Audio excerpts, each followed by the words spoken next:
سلام دوستان، یک دستگاه دکوره پادماد آرگاس ای داریم که به سریع کارتریجش شناسایی نمیشه و یه دلیلش هم به خاطر اینکه یه دونه از پایا خرابه، سنسور مکشش هم که خرابه. الان خودتون مشاهده میکنید که شناسایی نمیکنه. میریم برای باز کردن و تعمیرش و تستش هم پایان کار براتون میذاریم.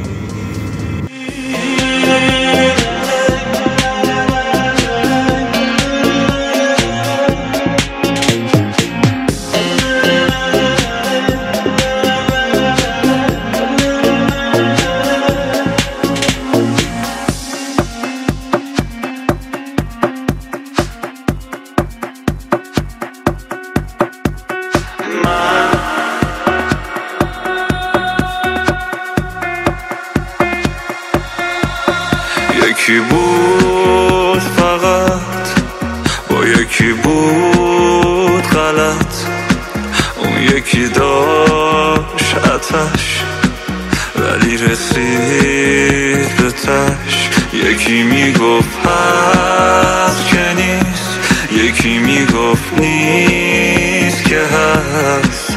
نه راه پیش مونده نه پس، صدا نداره یه دست. من نیومدم که برم، موندم به تو چی بگم، اسمو به کی بگم. دوستان خواهشاً کلمه پاد را کامنت کنید که من دیده بشم و به اکسپلور برم.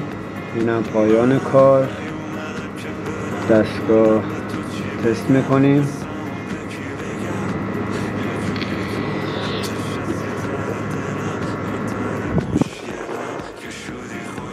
ممنون.